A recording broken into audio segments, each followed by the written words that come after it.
Hola y bienvenidos a esta nueva exploración. Hoy nos metemos de lleno en un tema vital, yo diría.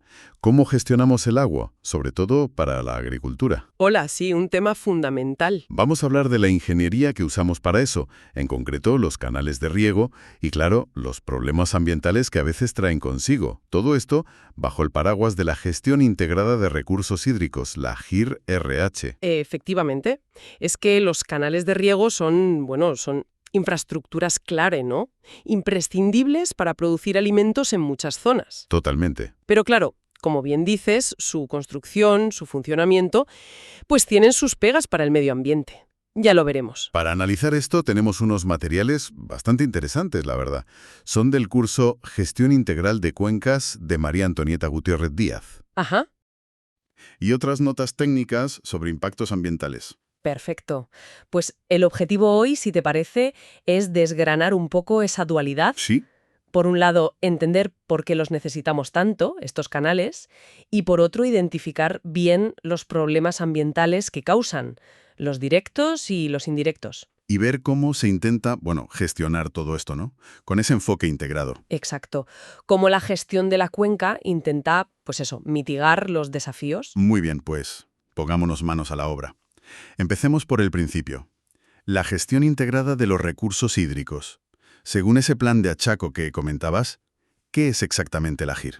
Pues mira, en esencia, la GIR busca asegurar que usemos el agua bien. O sea, que todos los usuarios, los de ahora y los del futuro, tengan acceso a ella. ¿Acceso en qué sentido? Cantidad. En cantidad. Sí, pero también en calidad y en oportunidad, es decir, tenerla cuando hace falta. Y además, integra cosas que a veces olvidamos, ¿Cómo qué? pues los valores económicos, los sociales, los ambientales, la cultura del agua que tiene la gente de la zona y, por supuesto, cómo afecta el cambio climático. Es una visión, completa, Holística. entendido. Una visión global. Y dentro de esto, ¿qué papel tienen las infraestructuras hidráulicas? Las obras. Pues un papel central, la verdad, para lo que llamamos seguridad hídrica. Para tener esa seguridad necesitamos varias cosas. A ver. Primero, conservar los ecosistemas que regulan el agua, ¿sabes? Los bosques, los humedales. Claro. Segundo, planificar bien cuánta agua tenemos, de qué calidad y cuándo. La oferta, digamos. La oferta de agua, vale. Y tercero, satisfacer las demandas de forma eficiente. Demandas, que imagino que son variadas. Muy variadas, sí. La de la población, para beber y usar en casa. La productiva, agricultura, industria. Y una muy importante hoy en día, la demanda ambiental. El famoso caudal ecológico. El caudal ecológico. ¿Puedes aclarar un poco qué es? Para quien no lo sepa. Claro, es, digamos, el agua mínima que tiene que seguir corriendo por el río para que el ecosistema acuático siga vivo y sano. Ah, vale. No podemos llevarnos toda el agua para otros usos, porque entonces el río, se muere ecológicamente hablando. La GIR exige que respetemos ese caudal. Tiene todo el sentido, desde luego. Y para manejar esa oferta y cubrir esas demandas, incluida la ecológica, supongo que ahí entran las obras, la ingeniería. Justo ahí. Las fuentes lo dicen claro. Las infraestructuras hidráulicas son indispensables y mencionan específicamente los canales de riego y los sistemas de drenaje como clave, sobre todo para la agricultura. Si nos centramos en esas infraestructuras, ¿cuáles son las partes básicas? ¿Cómo funcionan? Pues podemos pensar en tres funciones, básicas. Primero, la captación. ¿Cómo cogemos el agua de un río, de un manantial? ¿Dónde la recogemos? Eso. Segundo, el almacenamiento. Guardarla para tenerla disponible cuando no llueve o el río baja. Las presas, por ejemplo. Regularla. Exacto. Y tercero, el transporte. Llevarla desde donde la captas o guardas hasta donde la necesitas. Y eso se traduce en obras concretas, ¿no? Claro. Para almacenar. Represas, embalses. Para captar de ríos, bocatomas. Para llevar agua a las ciudades, conducciones de abastecimiento. Y para lo que hablamos hoy, conducciones de riego, que son básicamente los canales. Los canales. A veces con pequeños reservorios también. Y no hay que olvidar las redes de drenaje, para quitar el exceso de agua en algunas zonas.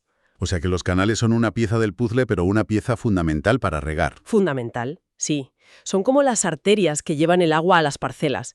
Es una necesidad obvia para producir comida y para la vida en el campo. Las fuentes hasta incluyen una foto de un agricultor preparando la tierra. Sí, la he visto. Muy gráfica. Representa eso, la conexión directa entre la obra y, bueno, el sustento de la gente. Vale, vamos a darle una vuelta a esto. Tenemos clara la necesidad, la función vital, pero como pasa a menudo, cuando metemos mano a gran escala, viene la otra cara de la moneda. Ajá. Y las propias fuentes lo dicen con una fuerza que llama la atención, ponen en mayúsculas y con exclamaciones problemas ambientales en canales hidráulicos y los impactos en las obras hidráulicas, canales de riego. Sí, sí, el énfasis es notable. No dejan dudas de que hay un problema serio ahí. No, desde luego. Ese énfasis subraya que los impactos son importantes. La construcción y la existencia de los canales, aunque sean necesarios, pues alteran el entorno. Las fuentes dan una lista bastante completa de impactos directos. ¿Podríamos agruparlos un poco? Para entenderlos mejor, quizá por lo que afectan: agua, tierra, bichos. Es buena idea, sí. Empecemos por el agua, lo más obvio. La alteración de la calidad del agua, superficial. ¿Cómo? Durante la obra, al mover tierra, pues se enturbia el agua, ¿no? Con sedimentos.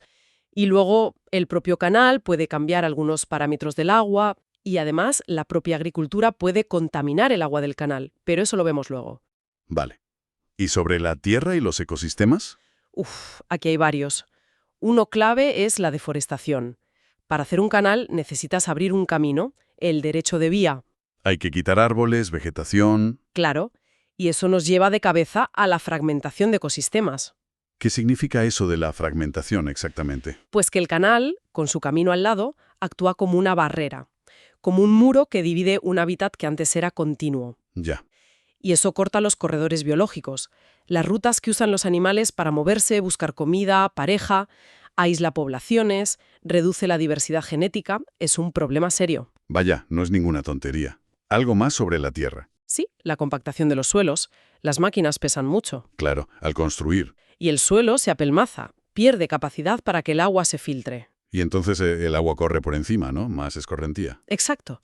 Más escorrentía y a la larga menos agua que llega a los acuíferos subterráneos. También mencionan que se afectan terrenos privados y, por supuesto, el paisaje. El impacto visual es innegable. ¿Y la biodiversidad? ¿Los animales y plantas directamente? Pues mira, destrucción directa de flora y fauna donde se hace la obra, y en el derecho de vía. Se pierde hábitat, se pierden individuos, un impacto directo en la biodiversidad local. Y a veces hasta se modifican los cursos naturales de los ríos si hay que hacer derivaciones grandes. ¿Y durante la obra en sí? Más cosas. Sí, claro, el ruido y el polvo. Son temporales, pero molestan mucho a la gente que vive cerca y a la fauna. Y me imagino que las máquinas contaminan el aire. También alteración de la calidad del aire por los gases de efecto invernadero y otros contaminantes de la maquinaria. Vaya lista de efectos directos. Es interesante lo que decías de la compactación, que algo que parece local tiene efectos más amplios en el ciclo del agua. Es que es así. En un ecosistema todo está conectado. Tocas una pieza y se mueven otras. Y esto se ve todavía más claro si hablamos de los impactos indirectos. Cierto. Las fuentes también hablan de esos, los que no son por la obra en sí, sino... Por lo que facilita, ¿no? Eso es. Mencionan varios. Uno, el aumento del riesgo de incendios forestales. Ah, sí. Sí. Otro, que se facilita la caza ilegal para vender carne, pieles o traficar con animales vivos. Vaya tela. Y también la pesca abusiva, a menudo con métodos ilegales, destructivos. Pero ¿cómo un canal facilita eso? ¿La caza o la pesca ilegal? A ver, si conectamos esto con el panorama general, para construir el canal y luego para mantenerlo necesitas caminos, accesos. Claro, hay que poder llegar. Pues esos caminos abren rutas a zonas que antes eran remotas, de difícil acceso. Y esa mayor facilidad para entrar, pues lamentablemente la aprovechan cazadores furtivos, pescadores ilegales, gente que tala árboles sin permiso. Entiendo. La obra crea, sin querer, una puerta de entrada a zonas sensibles. Exactamente. Y eso lleva a otros impactos indirectos que listan: que aumenten las especies amenazadas, que se invadan áreas protegidas si el canal pasa cerca o las cruza. En resumen, hablan de una degradación general del bosque y de los ecosistemas de alrededor. Y lo de los incendios que decías, ¿por qué aumentan? Pues por lo mismo. Más gente moviéndose por zonas forestales, trabajadores, gente que se asienta cerca por la agricultura o simplemente más tránsito por esos nuevos caminos. Sube la probabilidad de que salte una chispa. Claro. Por accidente, por negligencia o incluso a propósito para cambiar el uso del suelo, Aumenta el riesgo, sin duda. Lógico. Y supongo que toda esa degradación, incendios, deforestación, al final vuelve a afectar al agua, ¿no? Desde luego. Es un círculo vicioso. Un bosque degradado, una zona quemada, pierde la capacidad de sujetar la tierra. ¿Y cuando llueve? La erosión se dispara. Y toda esa tierra que se va Ajá. acaba en los ríos. Y de ahí a los canales y a las presas, ¿no? Como sedimentos. Exacto. Sedimentos, barro, que colmatan los embalses, reducen su capacidad y taponan los canales, obligando a limpiarlos continuamente, que cuesta un dineral. Vaya problema. Las fuentes hasta citan una tabla de la FAO sobre pérdidas de suelo, ¿sabes? Que va de normal a catastrófica. Y se preguntan qué pasa con los incendios en la cuenca. Pues la respuesta es clara, una erosión brutal que acaba afectando a las propias obras hidráulicas. Además de estos impactos y la erosión-sedimentación, ¿identifican las fuentes otros problemas ya en el día a día del canal, en la operación? Sí, apuntan dos cosas importantes. Una, la calidad del agua dentro del propio canal. ¿A qué te refieres? A que la propia actividad agrícola para la que sirve el canal puede contaminar el agua. El agua que sobra del riego en las parcelas vuelve al canal, pero puede llevar restos de fertilizantes, de pesticidas. ¿Y esa agua la usan luego otros más abajo? Claro, o se puede filtrar a los acuíferos. O sea que el propio uso puede degradar el agua que transporta si no se hace bien. Ya veo. ¿Y la otra cuestión? La otra es la falta de mantenimiento de las obras. Y aquí las fuentes son, bastante directas. Lo relacionan con si los usuarios pagan o no las tarifas del agua. Ponen ausencia de mantenimiento versus derechos de tarifas de agua, operación y mantenimiento, morosidad. Sugieren que si la gente no paga, no hay dinero para mantener, ¿no? La morosidad. Es el desafío clásico, ¿sí? Si los usuarios no pagan porque el servicio es malo o porque no hay costumbre, pues no hay fondos para la operación y el mantenimiento, la OIM. ¿Y si no hay mantenimiento? La obra se estropea, el servicio empeora y la gente tiene aún menos ganas de pagar. Es un círculo vicioso difícil de romper, pero fundamental para que el sistema funcione a largo plazo. Queda claro que el tema es complejo. Abarca desde la construcción hasta el día a día y cómo interactúa con todo el entorno.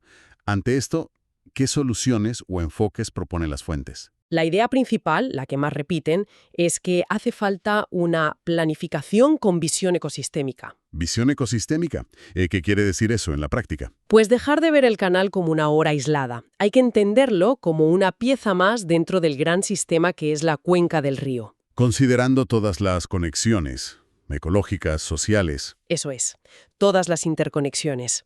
¿Y cómo se lleva esa visión a herramientas concretas? Pues una herramienta clave es el estudio de impacto ambiental, el EIA. Insisten mucho en que hay que hacerlo bien y antes de empezar la obra. El EIA es para analizar los posibles daños y cómo evitarlos o reducirlos, ¿no? Exacto. Identificar, predecir, evaluar los impactos y proponer medidas para mitigarlos. Pero un EIA es para un proyecto concreto. Y la visión de toda la cuenca. Ahí entra otro concepto que mencionan, la articulación. Articulación. Sí, quiere decir que los proyectos, un canal, una presa, pero también una carretera, una mina, no pueden ir cada uno por su lado. Tienen que estar conectados. ¿Conectados entre sí y con qué más? Con los planes de desarrollo de la región y sobre todo con el plan de gestión de toda la cuenca hidrográfica, desde arriba, donde nace el agua, hasta abajo. Suena muy lógico, pero coordinar todo eso debe ser complicadísimo. ¿Hay leyes que obliguen a esto? Sí, en el contexto de Perú, de donde es la microcuenca de Achaco, citan dos normas importantes de 2015. Una resolución directoral de la Autoridad Nacional del Agua, ANA, sobre cómo hacer los planes de gestión de cuencas. Ajá. Y un decreto supremo del Ministerio de Agricultura, Minagri, que aprueba la Política y Estrategia Nacional de Recursos Hídricos. ¿Y qué buscan esas normas, en resumen? Pues buscan, digamos, obligar a pensar a escala de cuenca. Impulsan crear consejos de recursos hídricos por cuenca y que se hagan esos planes de gestión de recursos hídricos, como guías obligatorias para decidir dónde invertir y cómo gestionar el agua en esa zona. Entonces, ¿qué significa todo esto? Que ese plan de gestión, como el de Arachaco, no es solo un papel más, un estudio que se guarda en un cajón. No debería serlo, desde luego. Tiene que ser la hoja de ruta para tomar decisiones en esa cuenca. Y para que funcione, es vital la coordinación entre todos. Todos. ¿Quiénes son todos? Pues los ayuntamientos, el gobierno regional, el nacional, las organizaciones de regantes, las comunidades locales, las ONGs que trabajan allí, las empresas que usan agua, todos tienen que participar y remar en la misma dirección. El objetivo final, entonces, no es solo arreglar los problemas de los canales, sino algo más grande. El propósito final, según se entiende de las fuentes, es impulsar proyectos que de verdad estén pensados desde esa gestión integrada, buscando el desarrollo sostenible de toda la cuenca y asegurar el agua a largo plazo. Se trata de que las obras humanas, como los canales, se hagan lo mejor posible. Minimizando daños y maximizando beneficios, pero respetando el medio ambiente y a la gente. Exacto. Dentro de un marco de respeto al ecosistema y de equidad social. Una visión ambiciosa, pero necesaria, parece. Bueno, si hacemos un resumen rápido, hemos visto que los canales son necesarios para la agricultura, para la seguridad hídrica. Sí. Hemos detallado un montón de impactos ambientales negativos, los directos, agua, ecosistema, suelo, aire, y los indirectos, incendios, caza ilegal, degradación general. Y problemas como la erosión que viene de arriba y la falta de mantenimiento que lo empeoran todo. Eso es. Y frente a esto, la solución pasa por un cambio de enfoque. Planificación con visión ecosistémica. Usar bien los EIA, los planes de gestión, coordinarse todos y asegurar el mantenimiento. Son las claves, entonces. Son las claves para intentar que el desarrollo y el medio ambiente vayan de la mano. El mensaje final de las fuentes es muy directo. Protejamos las fuentes de agua que alimentan a todo el sistema cuenca. Un llamado potente, sí, señor. Y me deja pensando en esa conexión tan clara que hemos visto. Lo que pasa arriba en la cuenca, la deforestación, los incendios que causan erosión, afecta directamente abajo, a los canales que se llenan de barro. Claro. Y eso me lleva a una pregunta final para darle una vuelta. Si existe esa dependencia tan clara, ¿qué podríamos hacer cada uno o como comunidad, incluso lejos de los propios canales, para ayudar a proteger esas infraestructuras y sobre todo los ecosistemas de montaña de los que dependen? ¿Qué acciones serían realmente efectivas? Es una pregunta muy pertinente, sí.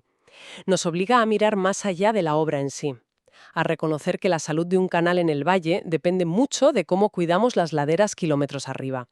Nos pregunta por nuestra responsabilidad compartida en toda la cuenca. Efectivamente, pues con esa reflexión sobre la necesaria visión integral terminamos nuestra exploración de hoy. Una relación compleja, la de los canales de riego, el agua y el medio ambiente. Gracias por acompañarnos.